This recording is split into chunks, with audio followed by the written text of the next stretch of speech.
All right, everybody, welcome back to the Adventure RX podcast. I'm your host, Dr. Nick Anderson, physical therapist, skier, kayaker, and runner by trade, owner of Pinpoint Physical Therapy. Today we have on my friend Ricky Pickett. Gotten to know Ricky over the past, a couple years or so. He's diving into the cash PT world as well. A very experienced runner and likes to work with runners, and that's kind of the theme today. Hopefully we get into the nitty gritty. We nerd out a little bit with the running. Ricky has opened up Precision Motion Physical Therapy in the Northeast Ohio area, and both business owners. So Ricky, thank you so much for your time today, and hopefully we have a fun chat. Well, thanks for having me on. I'm looking forward to it. Always happy to talk about running. Yeah, it's a fun topic. I think running's more popular now than it has been maybe ever. Conversations like this and social media surely has really been, helping grow the sport. What do you Yeah. have going on the next month or two? Are you working with any fun cases right now? What's new? I trying to stay busy. I've got, it's funny you say that. I was thinking last night, getting ready to talk about running today. I was emailing one of my clients about progress made, and it just was making me think about what it looks like to different people. And this a good example, someone who runs ultra marathons and injury was way down to basically like interval run walk maybe 20 minutes before pain, and then was able to run a half marathon on trails and was worried that they weren't making enough progress. I thought, well, look at where you started. And wait a Right. second, you you you I get it. Yes, the goal is, I understand what the goal is, but you could barely run consistently for more than 2 minutes without pain, and you just ran on trail and we're fine. Like there's some small, it's Sure. like, yeah, but my left leg's a little bit not quite as strong. I was like, I know. That's why we're still working, right? But no, Yeah. I think those are the ones that I always enjoy, where it's the progress is being made, but then there's always a new goal. It's like there's a day one goal, and then every step of the way, as you meet that goal, it's like, let's get a new one. So Yeah. How do staying bu- staying busy with that, that was always fun. Yeah. Good, man. With the experience you have running yourself, is that why you got into wanting to treat runners? Like, how does that influence your approach? I think it definitely helps. My background, I played soccer my whole life. Still pushing 40, and I'm still playing on Sundays. Good. And I've always enjoyed soccer because of the running. I ran Hmm. track. Honestly, didn't run cross country, but it was basically because you can't. That and soccer's Can't not do both, right? ideal. No, no, no way. So I've always enjoyed just the moving, and I do better when I'm moving. I'm not good at sitting still. I think that's why a lot of people end up as physical therapists, because we generally need to be up and moving in our jobs, and it Right. bodes well for us. And honestly, I think the benefit is I've learned a lot about running from what has benefited myself, or I try Hmm. myself, or it's something that I do. And I just like to share that with other people. I heard the phrase one time, I work out for the sanity, not the vanity. And Yeah, I I love that. put that into work with running. I feel better. Obviously Yeah. sitting outside right now. Like I got to run in this after, run for my lunch. And it's like when you do that, you just naturally feel better. And so knowing the Yes. benefit, it helps to share that with other people. Do you feel like, participating in the sport that you're treating patients for, whether that be soccer or running? For me, it's, some skiing and kayakers. Do you feel like that helps with buy-in with patients? They take you a little more seriously. What I like to do is, you got to know the lingo, one, right? Like if you Yeah. don't know the Yes. vocabulary and you screw that up, like your patient's not in, right? They know that Yep. you're not in. But I like to at least try Hmm. whatever I'm prescribing, and I think that goes along with participating in the said sport or activity. Yeah, I completely agree. And I think that's where you walk that fine line of, I need to share enough information to prove I know what I'm talking about. But then when you go Yeah, too far, it's like, okay, now you lost me. Right. So you yeah, find yeah, this like middle ground. And when you're involved in something, you know how to walk that line really well because it's just second nature.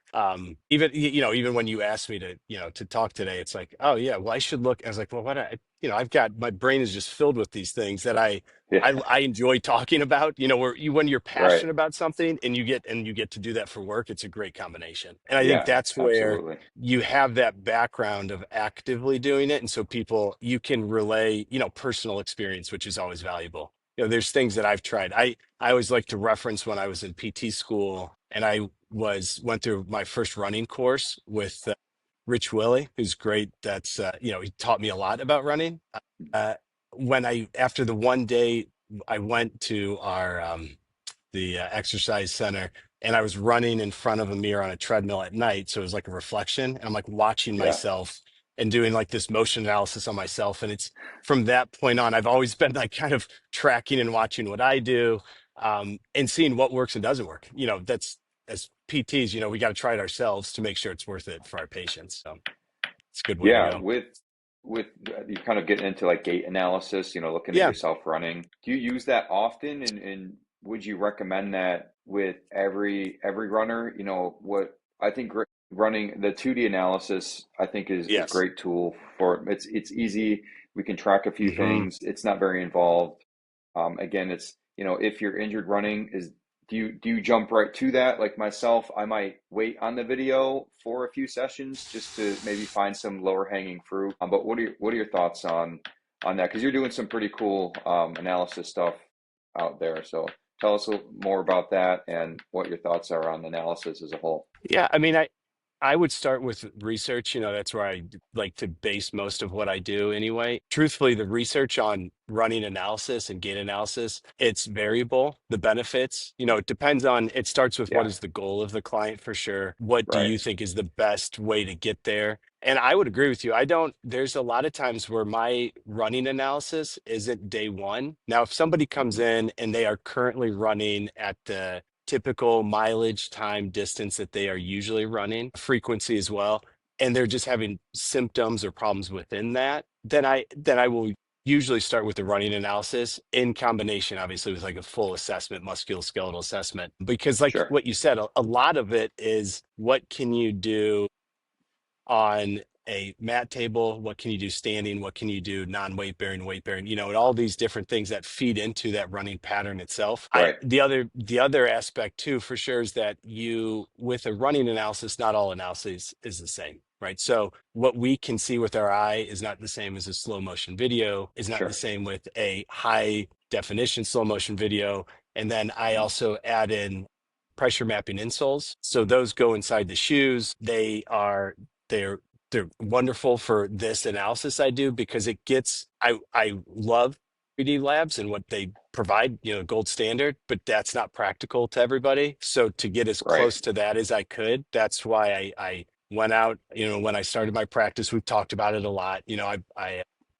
I really value what that product provides me, because that ground reaction force that from the pressure mapping gives you that extra understanding of every detail of a running pattern. And from Sure. that, you definitely can, if nothing else, it helps a client to see and understand. We found this weakness when we did this assessment, and look at Hmm. how you're running. This fits in perfectly. Or we found this, and now we got to tie the two things together, So there's Yeah. value there for sure. Yeah. Yeah, it's really good. I'm the same way where it's if someone's non-injured Yeah. and they want to do a video analysis, I think it's still a great tool to improve Hmm. efficiency, um, all those metrics. Now, one question I have too is, and I struggle with this, if someone is injured or not injured, how much are we actually changing, right? Because people have a natural cadence, their natural Yeah. biomechanics, hip angles are different, leg length is Yep. different, torsos are different sizes. So if you overcorrect one way, you're opening Hmm. potentially, biomechanical changes in a negative way. Yeah.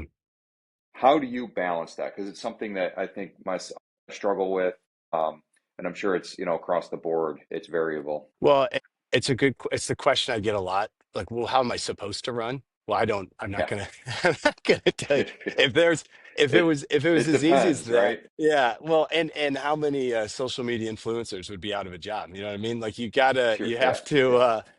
there's all these, and honestly, that I think is the hardest thing is, well, I saw this, well, I read this, and it's like, okay, yes, in theory, that pertains to a certain individual at a certain point in time, and it kind of does here, but not completely, right? So I think Right. navigating that where no, there is not one perfect running pattern. I like the term, so I've got my TPI certification and going through that process. So Titleist has analyzed more golf swings than anywhere else you're going to find it with any other lab. I'm not a golfer, obviously. Okay, running is my background, soccer is my background. But what I loved about it was they were very clear about it's very clear that there is not one proper golf swing for everybody, but Yeah. instead look for the pitfalls, right? And so same thing with running, and that and it's it's what we've how I was trained anyway, and what the research would Mhm. say. There are very specific things you want to avoid because it increases your Yes. risk of injury. There's certain things that if you do, your efficiency improves. There's certain things you do, the efficiency of running decreases. So there's like those type of things that you Mhm. probably, you want to look out for. Yeah. Let's get So I it. was Let's get wondering into that that. with, Yeah. yeah.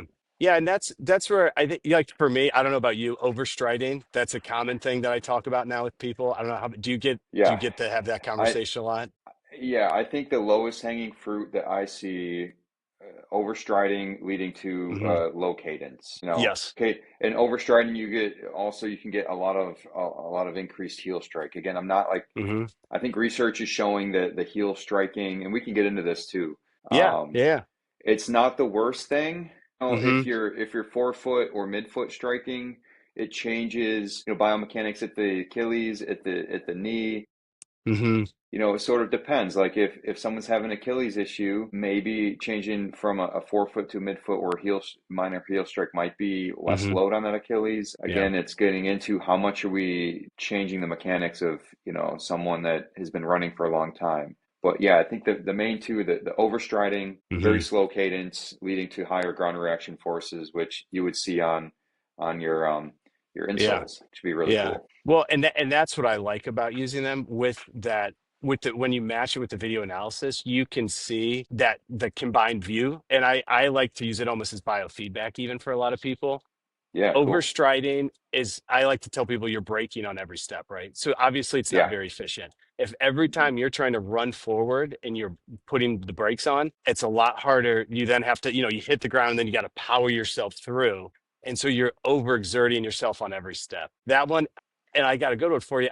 So I would agree, low cadence, overstriding. Everybody asks, well, I land on my heels. Is that okay? Well, yeah, 80 to 85% of runners are heel strikers, right? Like that's not, Yeah. again, to change the way somebody runs, it is so hard where you have to physically have them stop running when they start to Yes. break down from that new pattern. And a runner's not going to want to just stop because they could keep running. They just can't run the way you Sure. want them The to, way you know?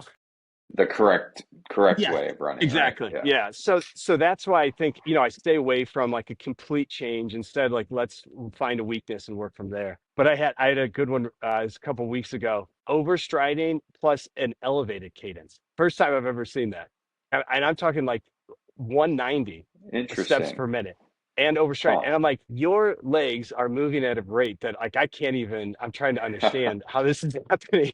And then I realized when you break it down, and this is the other part, we forget this part is what speed are you running and how Yeah. long is your femur and how long is your tibia and like all these other factors. So if you're running at a high speed, that cadence has to be high. But then if you're also Sure. overstriding, you're going into full knee extension, right? So that's the other thing. How far in front of you is that foot when you land? Mhm. Because again, that's that braking mechanism with overstriding.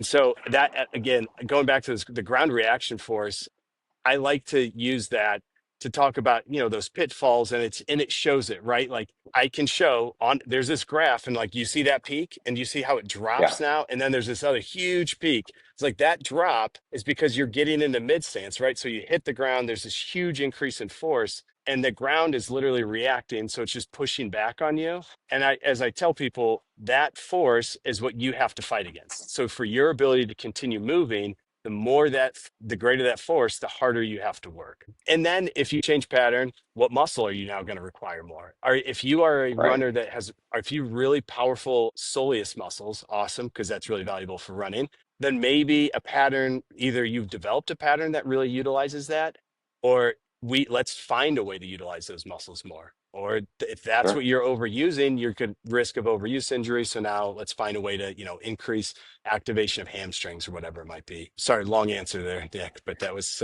No, yeah, no, it's great. I love it. When you're getting into, metrics of training and we're talking about intensity, right? So it's mileage, it's volume, it's how many times per week. What do you prefer personally to use with training intensity? Are more RPE based, more heart rate based? I think what I've seen is that if you are more highly trained, the heart rate zone might be a little more accurate. If you're newer, hmm the RPE might be easy to wrap your head around as well.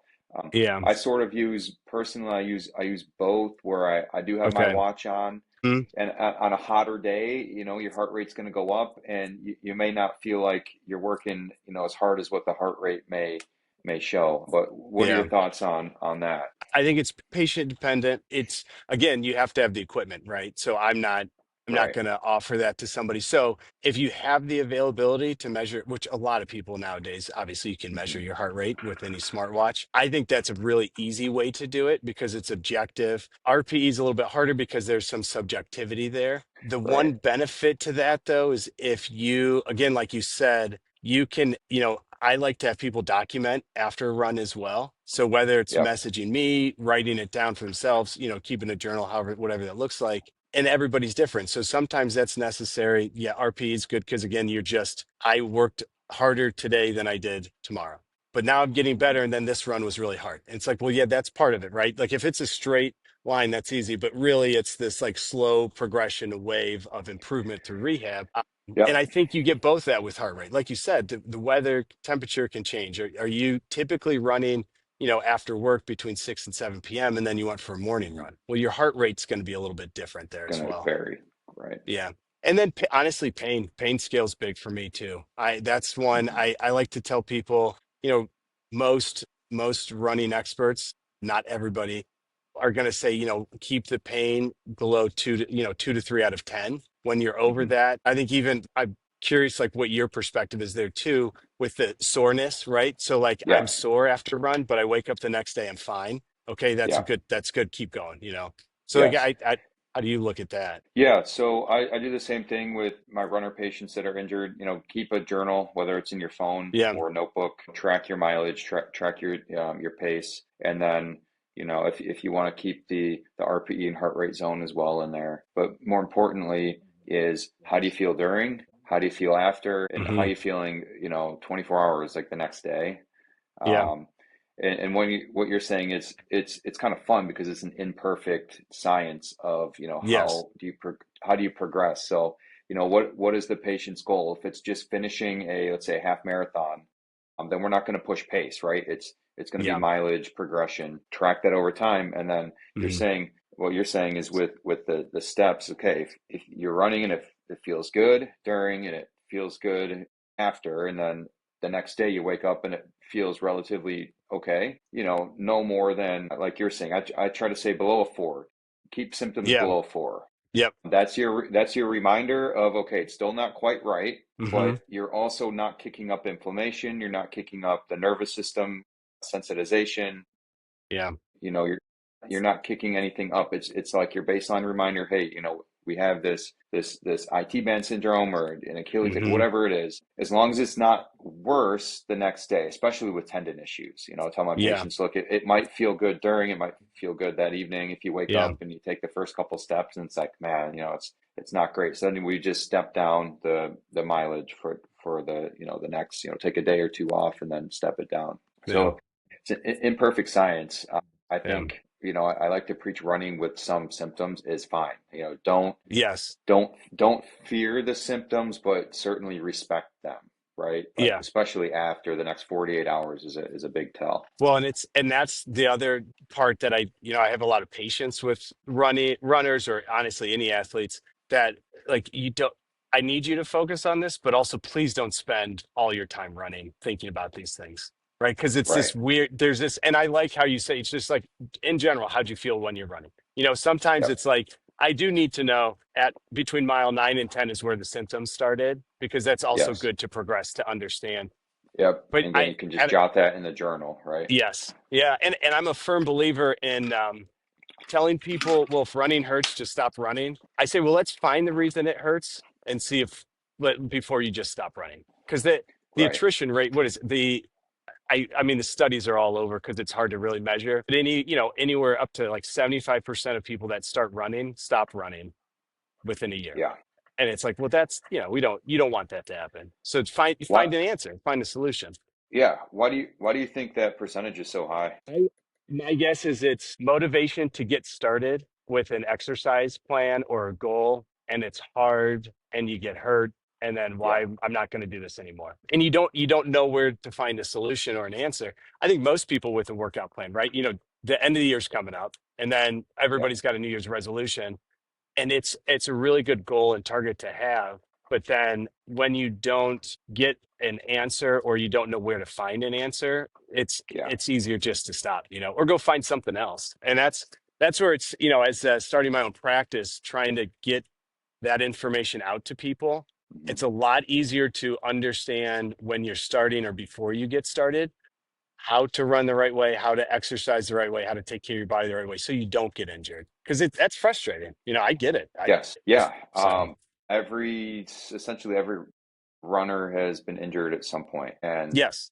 some of it is unlucky. If a lot of it, I would say most of it is training errors, Hmm. volume errors, intensity errors. Yeah. I think that's 80, 90% of it. And then Yeah. we can also go into, I don't like to say injury prevention. I like to say injury risk reduction, because Yeah.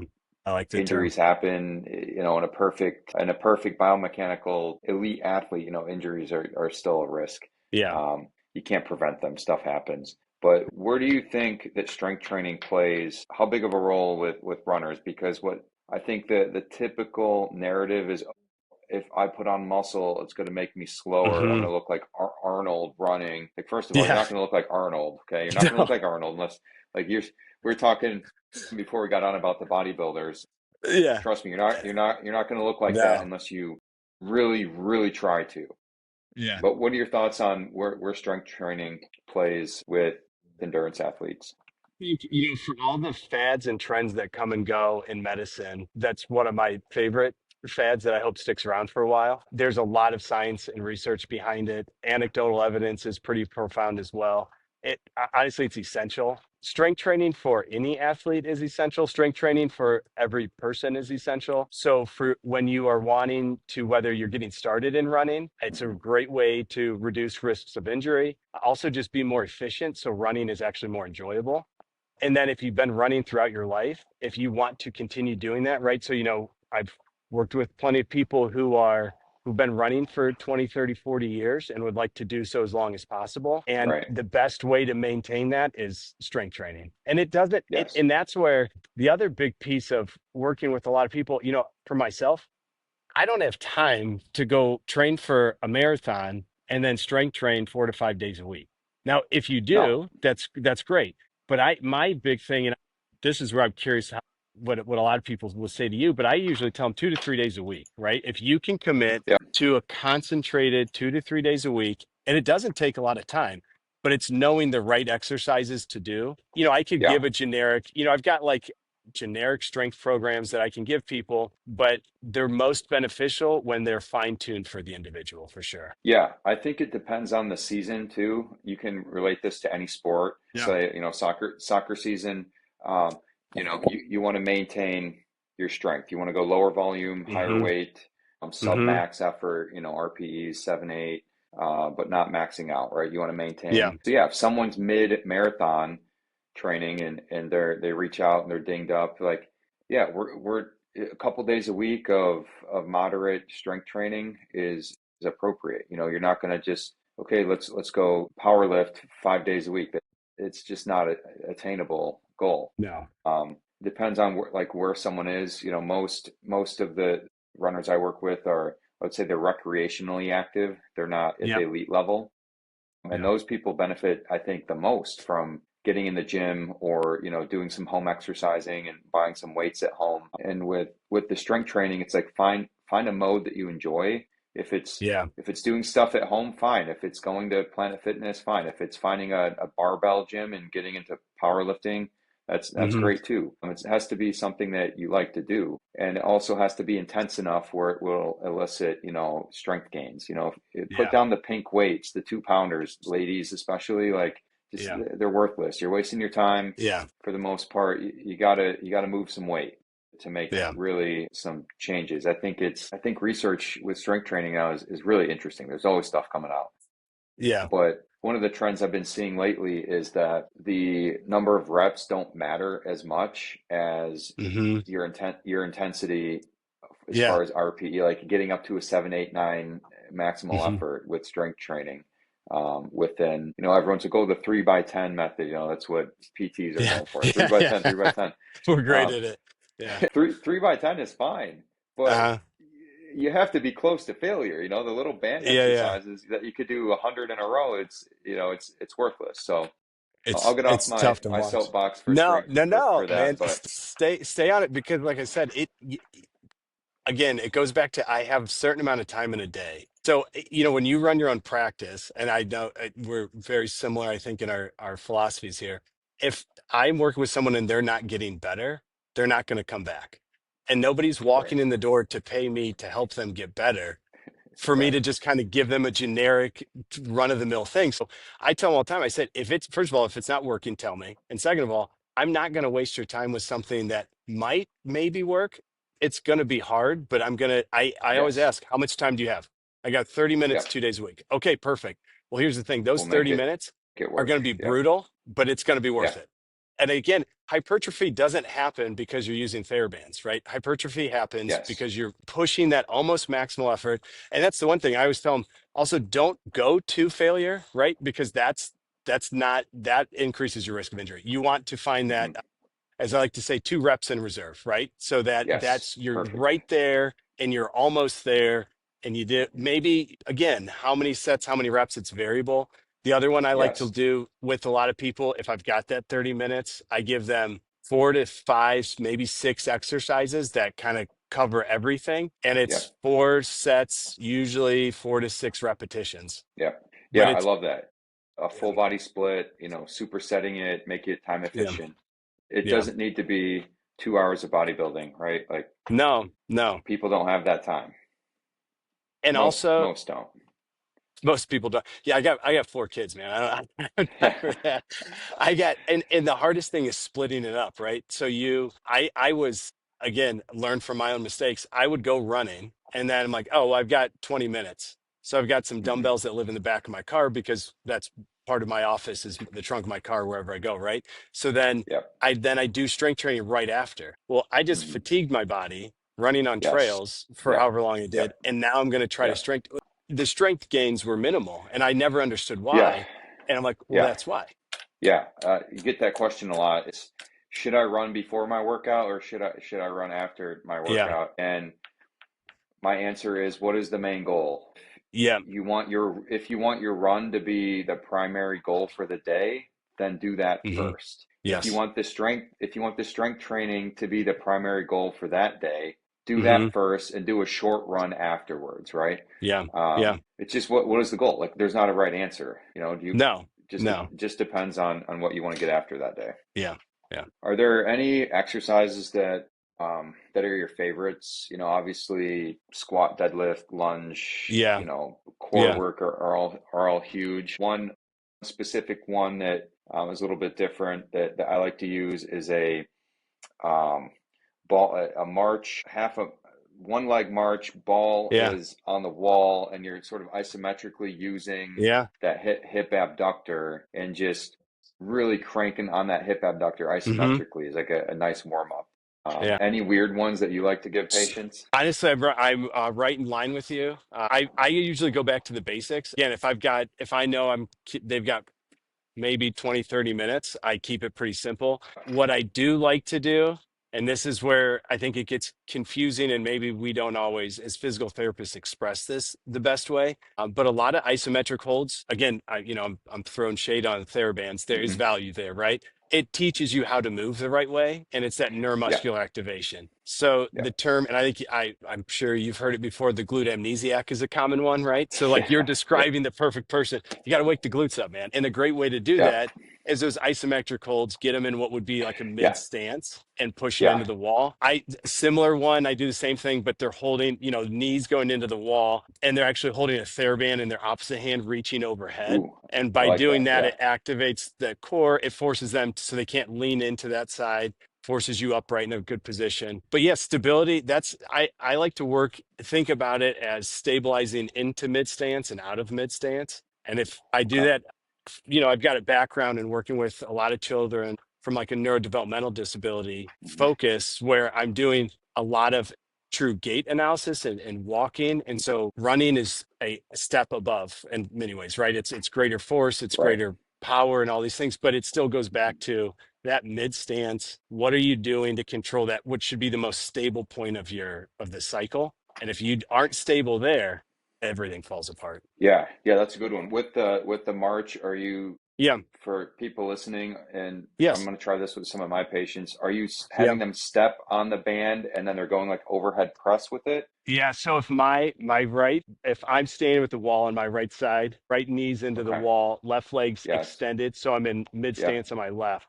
Then the key is I let the knee bend a little bit. I want to go into a little bit of flexion so they're not locking the knee out. Their Yep. band is underneath my left foot I'm standing on, and yes, and then I'm holding it straight up overhead. Overhead press. Yeah. Yeah. I like that. Yeah.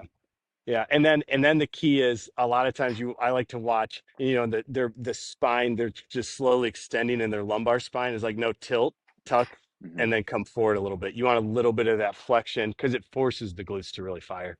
Yes. Little hip hinge with that. Yeah, yeah. And like I tell people, you'll know if you're doing it right because Oh, you. the expression says it right away, right? You Yeah. know? You see their eyes light up like, oh, Yeah, uh-oh. but that's it. There's Yeah, that. yeah. There's that sleepy glue. It's wide awake Oh now. my God, it's wide awake. Yeah, That's good. I'll try that with a few people. I yeah, have a few in mind. That's a good one. With running, we've already gone through a few things. There's so much yeah, outdated information, and I think yeah, we both try to stay, relatively current. There's so much out there, and a lot of the research is low quality or mid quality. So you hmm, never really quite know. yeah, The systematic reviews are great when they come out. The meta-analysis, the 2025, that looked at the strength training across sports. They've done multiple that. Strength training is yes, non-negotiable, right? yeah, yeah, What are some myths that you want to kill today in the running? Maybe it's the running world, running culture, maybe the yeah. PT running world. Give me a couple, and we'll throw them out forever. I think the fear of heel strike, we already talked about that. I think that's huge. People, we Yes. gotta Yeah. get past that, right? I mean, it's That again, that got demonized a couple of maybe a decade ago. It got demonized, and it yeah, just is not yeah. going away. No, and it goes back to, when you look at, so there's that we all lived through the minimalist phase, right? And then that started with the barefoot phase. So that's like, okay, well, I want to feel the ground underneath me because in Yeah. theory, again, really good research came out, showed it. You land, if you are barefoot, you're not going to land on your heel. Why? Because it hurts. Okay. So you Yeah. naturally create a forefoot pattern. And if you have knee pain, that forefoot pattern, what happens is it reduces knee pain. So it must be because you're running Sure. barefoot. Well, no, it's not because you're running barefoot. What actually is happening is you are landing in a forefoot strike, but that forefoot strike Yes. is happening where you're landing closer to your center of mass. So you're stabilizing underneath your body, which again, what I love about my pressure mapping insoles, you see this instead of Hmm. this huge spike at initial contact, right when the foot hits the ground, it's this nice, Yeah. it rounds up and it rounds down, right? And so you have this nice gradual increase in force and then the force goes away. And so that's naturally going to reduce the amount of force going through your knee, which, oh, by the way, knee pain gets better. So you Yeah. don't have to run barefoot. You don't have to get off of your heel. What you have to do is get your foot underneath you. So again, the overstriding, Hmm. right? You can Yes. you can land the right way and still land on your heel or more of like a midfoot strike, and you're going to be fine. So yeah, midfoot, yeah, the strike pattern is not going to predict much more than that's how you're landing, and then let's go from there, right? Like that's a fact, and then let's move on. If somebody really wants to change it, we can. Sprinting, obviously, you're not going to be. I don't want you landing on your heels. You got to be on your forefoot, so it's different.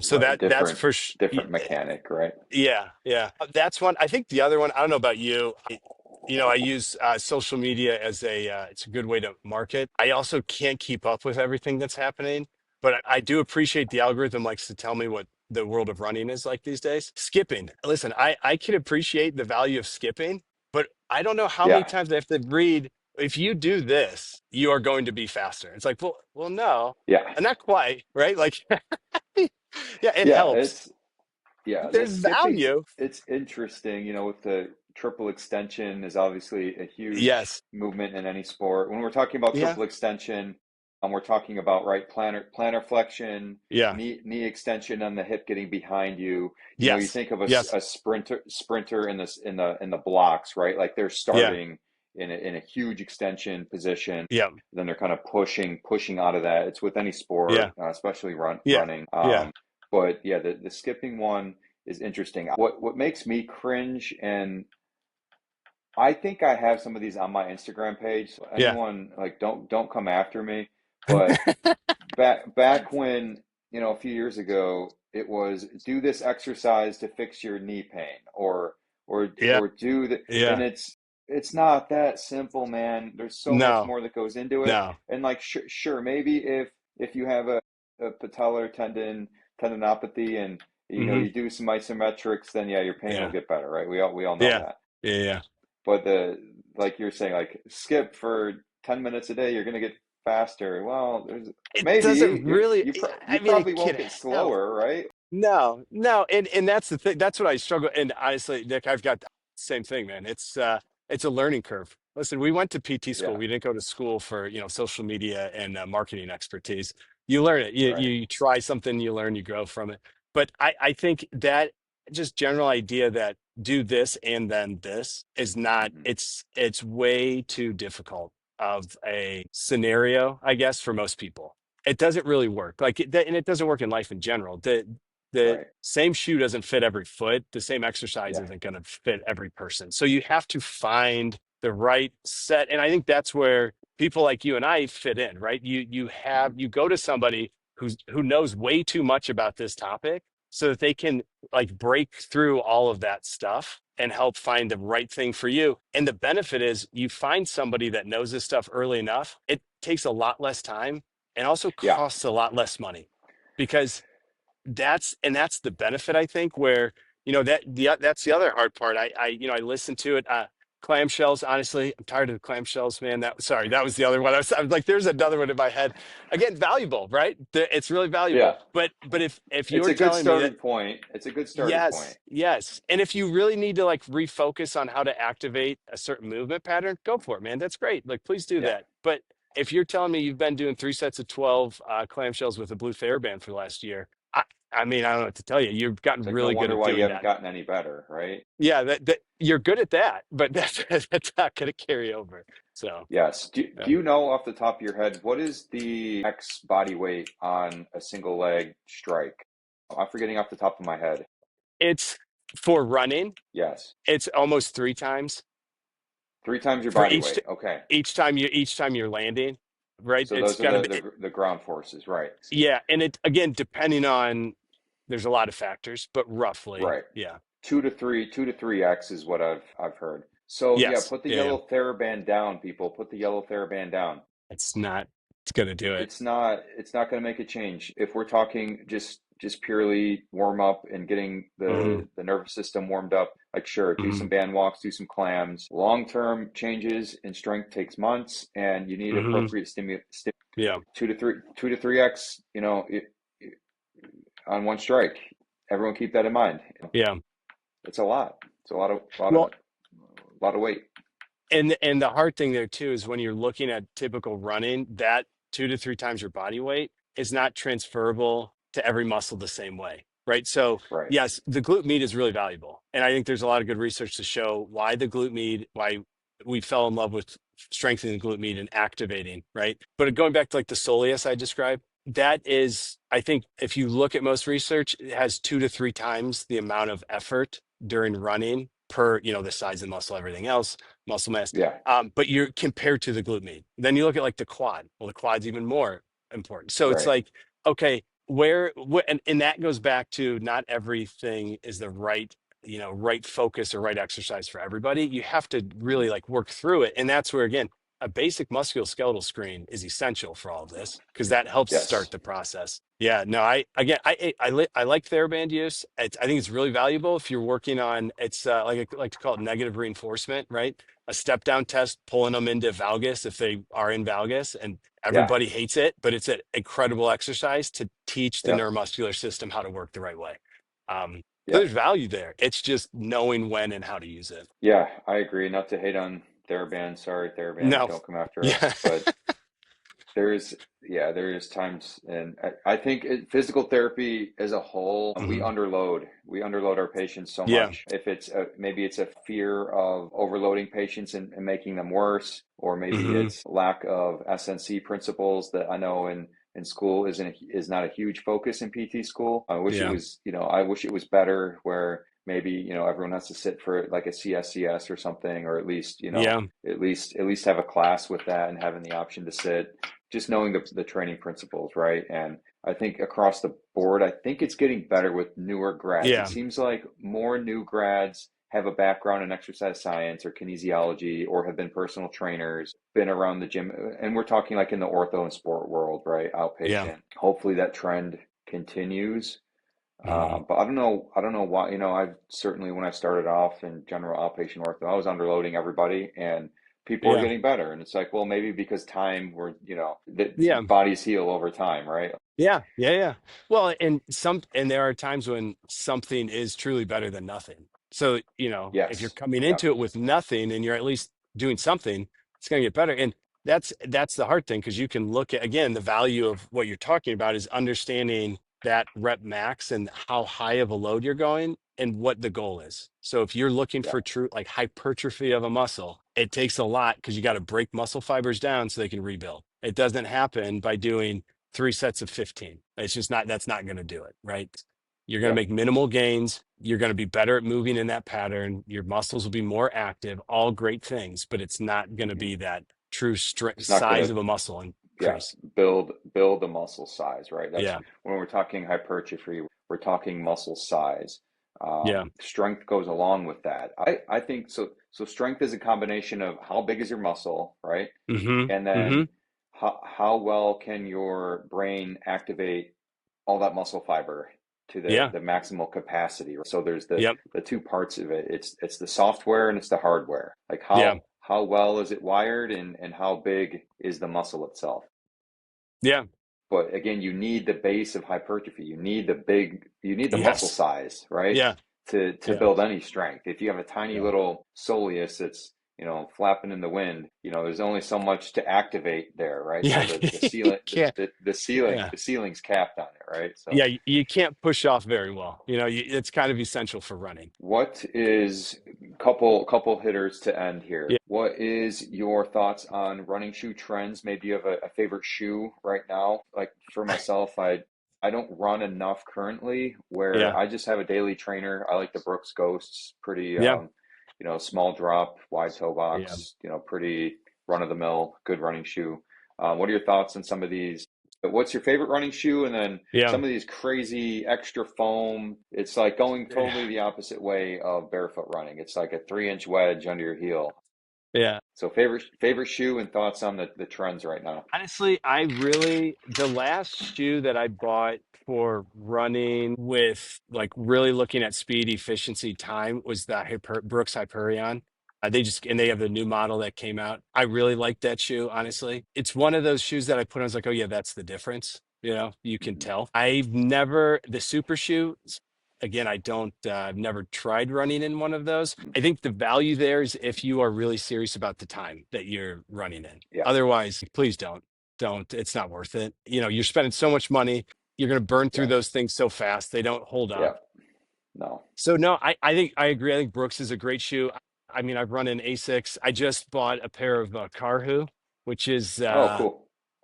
Finish. There, it's a shoe company from Finland. I honestly came across like 5 years ago, maybe. I was like, oh, that looks like, again, it looks like a cool shoe. I made sure it fit right. Toe box was appropriate. Foot drop was good. It was a neutral shoe, which is what I need to run in. And what I'm getting at is it's the fit and comfort is where I start, right? So Yeah. I tell everybody, listen, every shoe company is doing a lot of the same thing. It's just Hmm. finding what's comfortable for you. I think the Ghost is a great shoe for a lot of people. Yeah. It covers a lot of bases for a lot of people. And then the other thing too is, are you recovering from an injury or are you Right. at risk of a certain injury? So, if going back to like soleus, gastroc, so the calf muscle, right? If you've got an Hmm. Achilles tendon concern or issue, the higher the heel, the safer you are, right? So it takes pressure Yeah. off, reduces risk of injury. Hmm. You can run more efficient, more comfortable. Again, then you could gradually get to a lower, maybe a heel to toe drop that's start at like a 10, 12, and get down to like 4, 5, 6, something like that. But again, with time. And then I would say, honestly, I don't know if there's another shoe really that I've like ran in recently that would be like my favorite go-to shoe. Yeah. It's the comfort in the Max shoes. I've never run in a Max cushion shoe. I kind of want to just to see, but I also, Yeah. again, I'm used to a very simple neutral shoe. There was a Brooks, and I'm trying to think of what it was. Oh man, I should remember. I just remember it was green something, and it was a great shoe though. But this was 10, 12 years ago maybe, and that it was a wide toe box neutral shoe, and it was like one of my favorite shoes I've ever run in, and so I've always gone back to that same style. And Yeah. if you listen to your body, you'll find that fit usually on your own. But again, I help people. My pressure mapping insoles are nice too, because I can tell people, I'm like, Hmm. yeah, stand on these, walk on these. I can tell you what you are like static and Yeah. stance. I can tell you what a dynamic pattern looks like, and I can tell you what happens when you start running, right? So like I can give you all that information in about 10 minutes. So if you Yeah. really want to know the exact right type of shoe, I can help with that too. Awesome. Yeah, I think the narrative that you need three pairs of shoes all the time, like your long distance, your race shoe, Yeah. it gets expensive.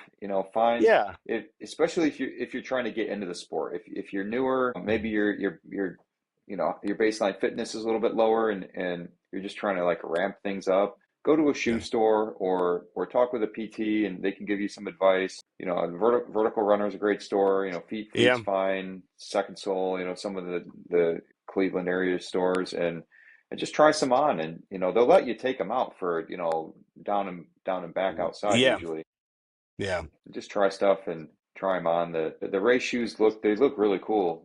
They Yeah. look sweet. Most of them are, they're Yeah. super lightweight, kind of flimsy. But again, Yeah. if you're kind of, unless you're on the margins of really trying to cut time and lose a few ounces here and there on your shoe wear, I'm not going to say don't get them. I mean, if you can afford them, It's go ahead. it's a again, that's what it comes down to, right? It's what is practical for you. Yeah. Right, right. Yeah. Any advice you give to people that may be interested in, maybe they want to sign up for a 5K or a 10K, and, Hmm. and they haven't been as active, maybe recreationally active, and but they haven't put in any running training yet. So they want to like get into the sport. Yeah, I mean, I always start with keep it simple. The goal is to not get hurt. So Right. I like interval training early on, especially. I was reading an article that looked at like different return to running programs, and across the board, interval training is like a standard everybody should follow. And what I Okay. mean by that, so I know but it's walk, run, walk, run, run, walk, Yeah. however you want to do it. Typically, I like people to walk, and then I start simple. It's like 1 minute, 1 minute.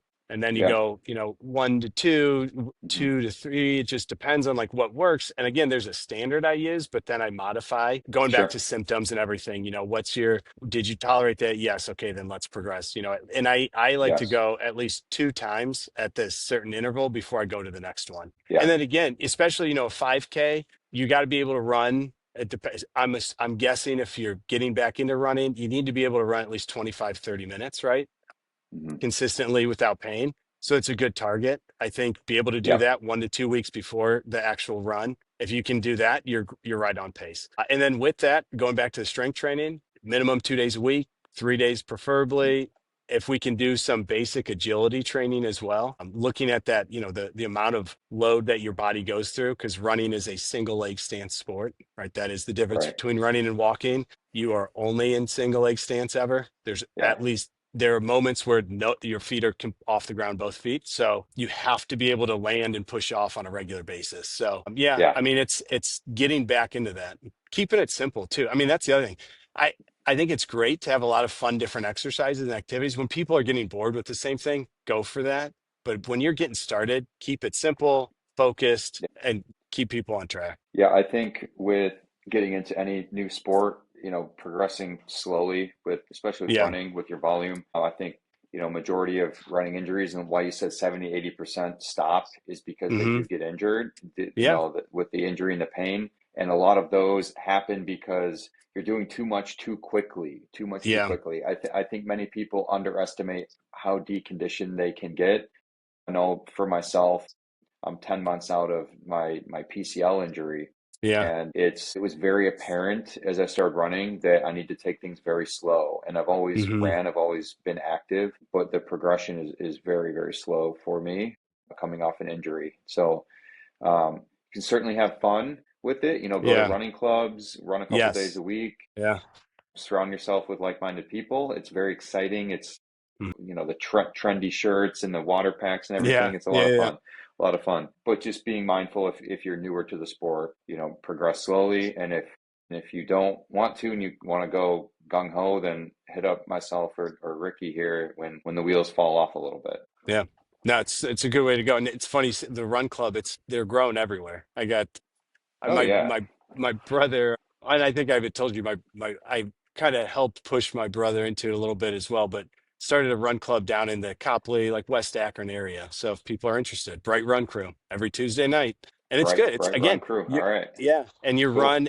And what I like about a lot of them, and like this, the goal was you basically run a 5K every Tuesday night. Whether you run, nice. walk, or whatever, it's up to you. Like there aren't expectations, and I think it's a nice Yeah, place to like start to get comfortable.